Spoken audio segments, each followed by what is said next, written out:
আমরা এর আগে সংবাদে যেমনটি বলছিলাম তার কিন্তু কোনোটি উন্নতি হয় না। ইতিমধ্যে কিন্তু আসলে শিল্প কারখানা ছুটি হয়ে গেছে। ছুটি হওয়ার পর কিন্তু বাড়তি যে যানবাহন এবং মানুষের যে চাপ সেটি কিন্তু আমরা লক্ষ্য করতে পাচ্ছি। আপনাকে যদি একটু দেখায়, আমার পিছনে এই মুহূর্তে কিন্তু বিপুল সংখ্যক গাড়ি আপনি দেখতে পাচ্ছেন এবং গাড়ি চলাচল করছে একেবারে ধীর গতিতে।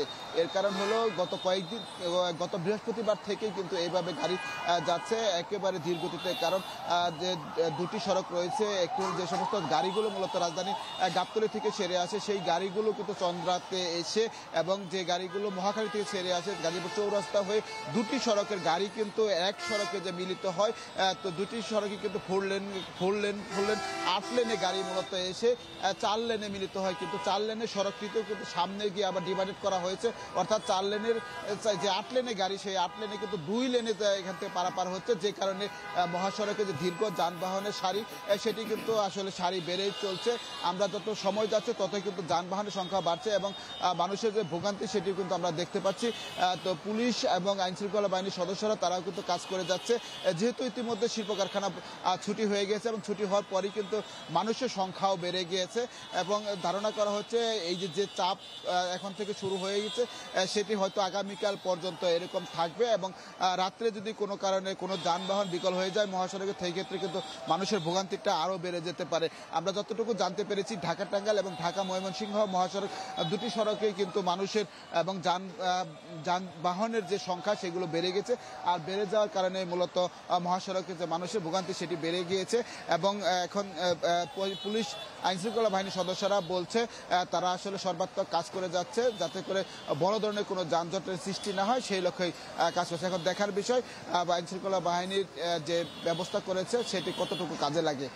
তো তানভীর, এই ছিল এখান থেকে। বুঝতে পেরেছি, ধন্যবাদ আপনাকে। আমরা একটু মাসুদ আপনার কাছে একটু জানতে চাইবো, আপনার পেছনে ধীর গতিতে যানবাহন চলছে দেখতে পাচ্ছি, সেখানকার সার্বিক পরিস্থিতি কেমন আসলে? নগদে 500 টাকা বা তার বেশি পেমেন্টে পেতে পারেন ঢাকায় জমিসহ 20 কোটি টাকার পুরস্কার।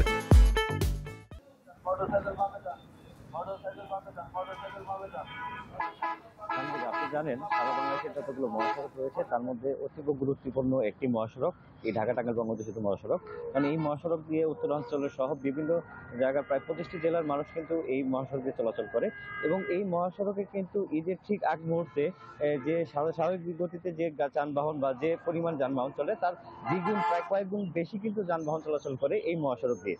এবং এই একদিন পরে কিন্তু এই ঈদের আগ মুহূর্তে রাজধানী ঢাকা সহ বিভিন্ন জায়গা থেকে যে উত্তরবঙ্গগামী যে মানুষজন যারা ঈদে ঘরমুখী মানুষ রয়েছে তারা কিন্তু বাড়িতে স্বজনদের সাথে ঈদ করতে বেরিয়ে পড়েছেন এবং আজকে এই সকাল থেকে আপনার একটি গাড়ি বিকল এবং কয়েক দফায় টোল বন্ধ থাকার কারণে একটা যানজট সৃষ্টি হয়। সেই যানজটটি 12 কিলোমিটার এলাকা জুড়ে দেখা দেয়, পরবর্তী তা কমে 8 কিলোমিটার আসে এবং এরপরে কিন্তু এই মহাসড়কে ধীরগতি দেখা যায়।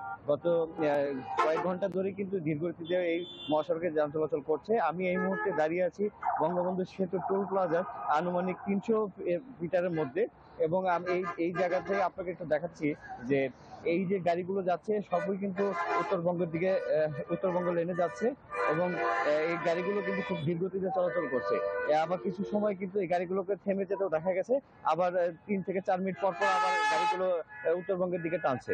এছাড়াও আপনাকে যদি জানিয়ে রাখি এই মহাসড়কে গত 2 দিনে যে পরিমাণ যানবাহন চলাচল করেছে তার থেকে কয়েক দ্বিগুণ গাড়ি কিন্তু গত 24 ঘন্টায় এই মহাসড়কে এবং এই বঙ্গবন্ধু সেতু পার হয়েছে, যা গত সেলকুতু কর্তৃপক্ষের সূত্র অনুযায়ী গত 24 ঘন্টায় 3 কোটি 80 লাখ টাকার টোল আদায় হয়েছে। এছাড়াও এই যে ঘরমুখী মানুষজন যারা রয়েছেন তাদের ঈদ যাত্রা নির্বিঘ্ন করতে এই মহাসড়কে 700 পুলিশ সদস্য রয়েছেন এবং তারা বিভিন্নভাবে কাজ করে যাচ্ছেন যাতে ঈদে ঘরমুখী মানুষ তারা নির্বিঘ্নে বাড়ি ফিরতে পারেন। এছাড়াও এই যানজটে যখন সৃষ্টি হয়েছিল তখন জেলা পুলিশের পক্ষ থেকে কিন্তু এই সিরাজগঞ্জ অংশ বন্ধ করে দিয়ে এই সেতুর 2 পাশ দিয়ে গাড়ি চলাচল করে, যে কারণে কিন্তু এই ঢাকা টাঙ্গাইল বঙ্গবন্ধু সেতু মহাসড়কের যে বাড়তি চাপটা দেখা দিয়েছিল সেটা এখন নেই, অনেকাংশে কমে গেছে, এখন বর্তমানে ধীরগতি রয়েছে। এছাড়াও জেলা প্রশাসন এবং পুলিশ সূত্র আমাকে জানিয়েছে আর কিছুক্ষণের মধ্যেই যান চলাচল স্বাভাবিক হবে। জি মাসুদ, ধন্যবাদ আপনাকে। আমরা একটু রেলের খবর জানতে চাইবো। হিরণ, কেমন দেখছেন আসলে রেলের যাত্রাটা? অনেকটাই স্বস্তির খবর আমরা দিচ্ছি, সড়ক পথে কিছুটা ভোগান্তি রয়েছে, একটু রেলপথের খবর জানবো আপনার কাছে। তানভীর, তার উল্টো চিত্র। আসলে রেলে তো আসলে যানজট নেই, কিন্তু যেই শিডিউল জট যেটি বলা হয় সেই শিডিউল জট কিন্তু এবার নেই। এবং আমরা কমলাপুর রেল স্টেশন থেকে সকাল থেকে আমি অপেক্ষা করছিলাম এবং দেখছিলাম যে এখানে যারা যাত্রীরা এসেছেন তারা কিন্তু নির্বিঘ্নে সুন্দরভাবে আসলে তারা এই রেলে যে তাদের যে সিটটি সেই সিটটিতে তারা বসে পড়ছেন এবং বলা যেতে পারে পুরোপুরি সহজভাবেই আসলে তারা এই তাদের যাত্রা শুরু করতে যাচ্ছেন। আমরা একটু একজনের সাথে কথা বলতে চাই। একটু পানি খাচ্ছেন, আপনি যদি একটু আমাদেরকে বলবেন যে এবারের যাত্রাতে কোনো ভোগান্তি কিংবা কি অবস্থা যদি আমাদেরকে একটু বলেন। না এখন এবার মোটামুটি যা আছি সিট ছাড়া অনেক লোক হয়েছে, এমনি চলাফেরা আছে ভালো, যানের যাত্রীর সংখ্যা ভালো আছে, রাস্তাঘাটে একটু জ্যামজট আছে। যেমনটি শুনছিলেন যে তারা বলছিলেন যে নির্বিঘ্নেই আসলে তারা এই পথ চলতে পারছেন এবং সিটে তারা বসতে পেরেছেন, এমনটি কিন্তু আসলে তারা বলছিলেন। আমরা এখানের স্টেশন মাস্টারের সাথে কথা বলেছি, তিনি আমাদেরকে যেটা জানালেন যে এই পর্যন্ত 21টি রেলগাড়ি ছেড়ে গেছে কমলাপুর রেল স্টেশন থেকে। তবে আরেকটি সবথেকে বড় উদ্বেগের বিষয় যে টিকিট কালোবাজারির যে বিষয়টি, সেটি কিন্তু আপনারা দেখেছেন গতকালকে র্যাপিড অ্যাকশন ব্যাটালিয়ন র্যাব তারা অভিযান চালিয়েছেন এবং আইনশৃঙ্খলা বাহিনীর সদস্যরা তারা অভিযান চালাচ্ছেন যাতে টিকিট কালোবাজারি না হয় সেই বিষয়টি কিন্তু আসলে তারা নজরদারিতে রেখেছেন।